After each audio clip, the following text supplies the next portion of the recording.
This is a Colco review of Pokémon Sun and Moon that I worked on in 2017 that I never ended up finishing. This was going to be the third in line for Sir Colco videos. The first in line would have been the April Fool's Day video, and second in line would have been the top 10 Gen 2 Pokemon. But all of those videos were scrapped when I decided to quit Sir Colco in March 2017. The script that I'll be reading is the exact same script I wrote for this video back in 2017, but since I never recorded the script back then, the voiceover you're going to hear is me in the present. That way I can give you a better idea of what the video would have been like. Also, I finished roughly like a third of the drawings for the video before it got scrapped, so the drawings you'll see for that first part of the video is all the original Sir Colco art from 2017, but everything after that is art that I made in the present day to give like a better idea of like what the video would have been like if it was finished. And you'll be able to tell which is the old ones and which are the new ones, because the old ones will have the Sir Colco orange background, and the new ones will just be white lines on a black background. Anyways, with that out of the way, here's the scrapped Colco review of Pokémon Sun and Moon from 2017. Oh god, this is a long one. There's no denying it, 2016 was a great year for Pokémon fans. At the beginning of the year, we got the port of an arcade game called Pokken Tournament, a fun fighting game that mixes Tekken and Pokemon. In the summer, we got the somewhat decent Pokemon Go, which exploded in popularity. Even though it's awful. But I'll do a video on that later. But then in November came arguably the most anticipated game of 2016, Pokémon Sun and Moon. Being the 7th installment in the main series, these games had a lot to live up to, especially with the huge improvements from X and Y. So the question remains, did it live up to people's expectations? Oh yeah, definitely. Pokémon Sun and Moon are a perfect mix, a great story, fun and tricky battles, memorable characters, and of course a ton of new Pokemon. But what else is inside the game, and could this amazing game actually have some faults? Well, let's find out. Hey yo people, my name is Sir Colco, and welcome to my Colco review of Pokémon Sun and Moon for the Nintendo 3DS. Briefly, before we begin, I only have Pokémon Moon. If you have Sun and something I say is a little off, then it's probably due to game differences. Alright, to the review.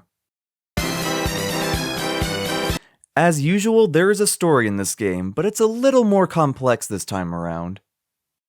The game starts out with this game's professor, Professor Kukui, messaging you to help you set up your trainer's passport. It turns out that you and your mom have moved from Kanto to Alola. Yep, that's what happened. Once you're at your house, the professor comes to take you to meet the island kahunas, and you come with him. When you make it, however, the kahuna is nowhere to be found. Spoopy! Actually, he does show up soon, but that's not important. As you try to find the kahuna, you spy a girl about your age walk into the forest with a suspicious-looking bag. Curious, you run into the dark forest after her. Okay, I'm sorry that this is sounding like a horror game, but don't worry, it isn't. I hope. When you come into a clearing, you see that the girl's Pokemon, who she nicknamed Nebby, is stuck in the middle of a bridge being attacked by Spearows. Since Nebby apparently has no way of defending itself, you run out to save it. And then the bridge collapses. And you die. The end. Okay, you probably knew that didn't happen. The bridge does collapse, but you end up being saved by the guardian of Mamele Island, Tapu Koko. Once it brings you back on land, it gives you a special stone and flies away. You and the girl then head back, but the professor reveals to you that her name is Lily and that she's his assistant. Suddenly, the island kahuna, Hala, appears to you. He explains about the Island Challenge, where trainers traveled through Alola's 4 islands and faced multiple trials to become stronger. After you agree to take part in it, you're able to choose your starter. Personally, I feel Gen 7 has one of the best trios of starters yet. There's Rowlet, the derpy grass owl that's easily the most popular. Litten, the fire cat, is also cool and also well liked. And then there's Poplio. Oh, poor Poplio. Every generation has a starter that is hated on, and Poplio is definitely the one this time. So, the question you're probably wondering is, which one did I choose? Team Poplio for me. Huh? Hey, Ocklock, what's that sound? Oh, that's the Pokemon fanbase breaking down the door. Oh no. Anyways, after choosing your starter, Hala's grandson Hao challenges you to a Pokemon battle. And he chose the starter weak to yours. Okay. Soon after that, Hao reveals he's going on the Island Challenge, and Hala takes the stone Tapu Koko gave you, which he'll give back to you at the festival you need to go to. So much plot! The next day you head to the festival, but only after Kukui shows you how to catch Pokemon. Finally, I can catch Pokemon! That only took an hour of playtime. After a journey, you make it to the festival where you have a rematch with Hao. After that day, you wake up and start your Pokemon adventure. Well, there's also the Pokemon School and more stuff as well, but it's not too important in the story, so I won't mention it. That's one thing I like about this game. The story, especially later in the game, is really good, and it makes the game even more interesting. Next up, let's get to the main characters of the game.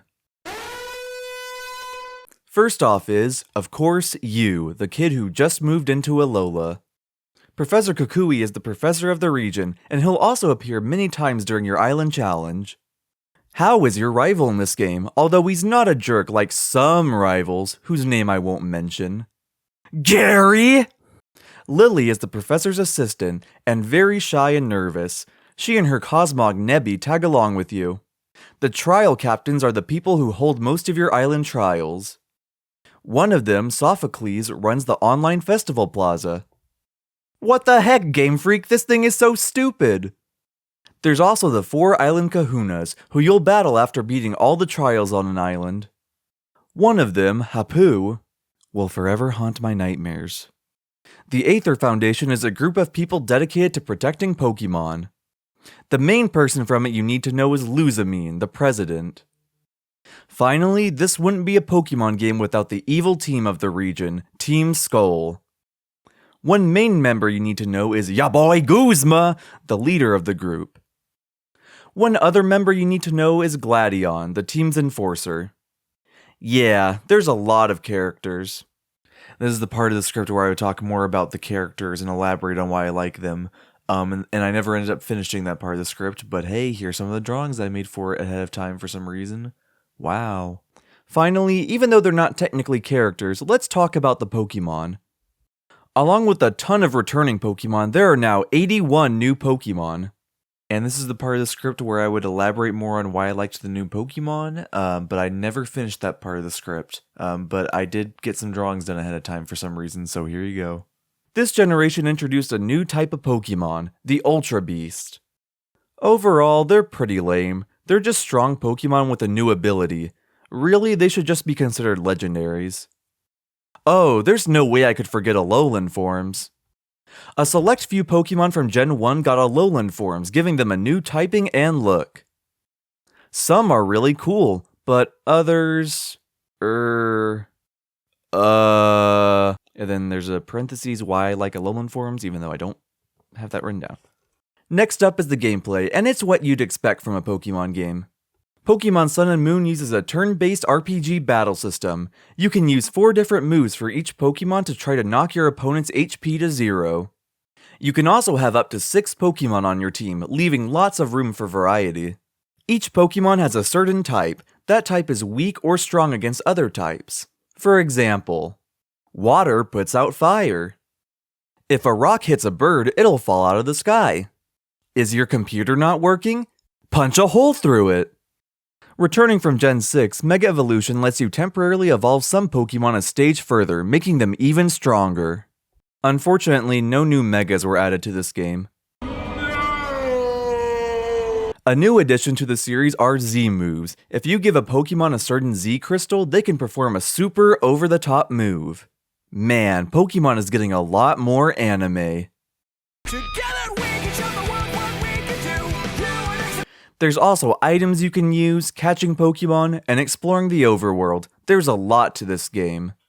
You also have a Pokédex where you can track info about every Pokemon you've encountered or caught. But this time it's possessed by an evil spirit! A Rotom.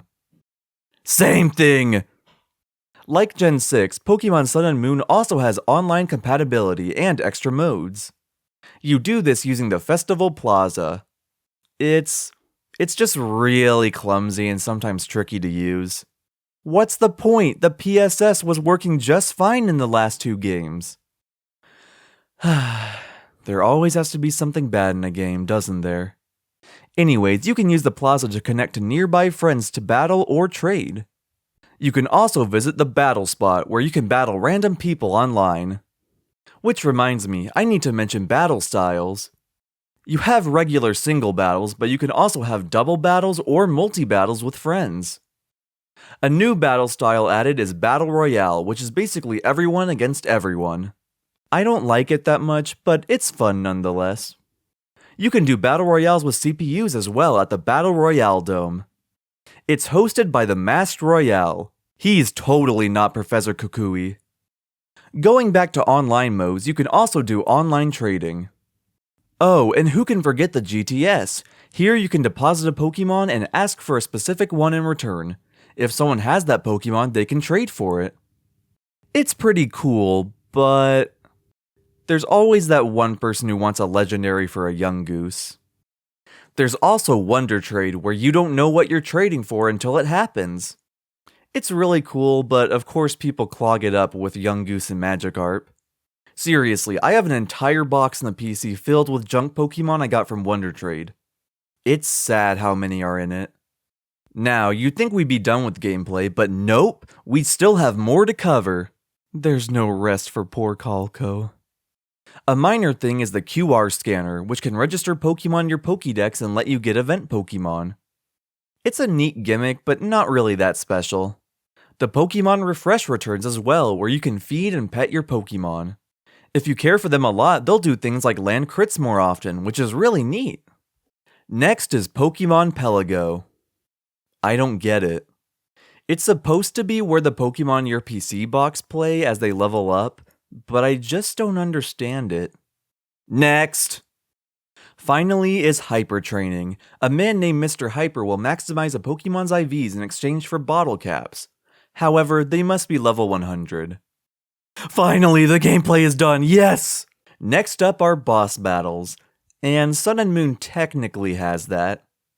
In this game, Pokemon gyms have been replaced with island trials, where you go to an area and complete a certain task. Then, at the end of each one, you fight a totem Pokemon, which is basically a high-level wild Pokemon with an aura that increases its stats. They can also call ally Pokemon, making these fights very difficult. This game is a Nuzlocker's worst nightmare. As for the final boss, I guess that would be the Elite Four and Champion.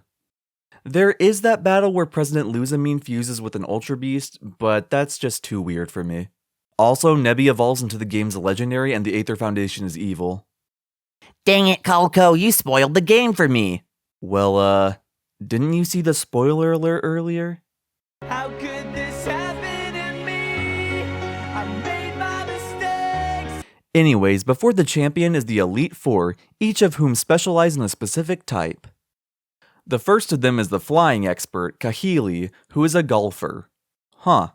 Neat. The awesome part about this Elite Four is that they're all people you've met before, Hala, Olivia, and Acreola.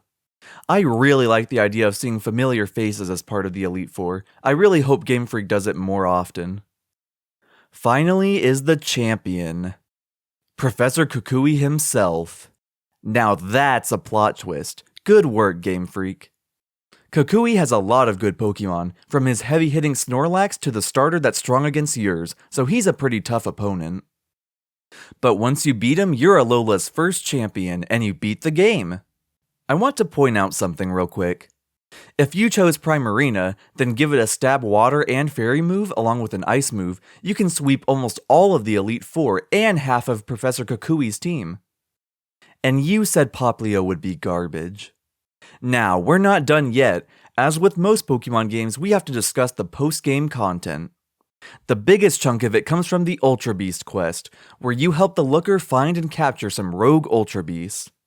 You can also go to the 4 islands and capture the Tapus. It's the Chicken Man! Of course, you can also rematch the Elite Four again, but this time there's a catch. Instead of fighting Kukui again, you'll fight another trainer who's come to challenge you. To me, this addition is awesome. You actually feel like the champion, battling trainers who challenge you. And even if you lose, you don't lose your title as champion. For some reason. Well, congrats, Hal. Looks like you beat me. Yeah, that means I'm the champion now, right? No. What? But I beat you, so... Too bad! Finally, as usual, we have the battle area for this game, the Battle Tree. After going through a previously unexplored area on Pony Island, you come to the Battle Tree, but first there's a catch. You have to have a battle with red or blue. Okay, wow, Game Freak is really outdoing themselves this time. At the Battle Tree, you can go against an endless amount of CPUs in single, double, and multi-battles. When you win battles, you earn battle points, which you can use to earn battle items and even Mega Stones. To top it all off, after doing a certain number of battles in a row, you could face off against Red, Blue, or even other characters like Wally or Cynthia. Whew! If you couldn't tell, there's a lot to this game. Pokémon Sun and Moon were very hyped games, and for good reason. This game improves on just about everything from the 6th generation. New forms, removal of HMs, and of course, awesome new Pokémon. Of course, there are a few downsides, like the wonkiness of the Festival Plaza. But everything else is great, so I can make an exception. With that being said, this game gets my Colco review score of 9.5 out of 10. This game is plain awesome. You need to make sure you pick up this game. Ugh, that took forever!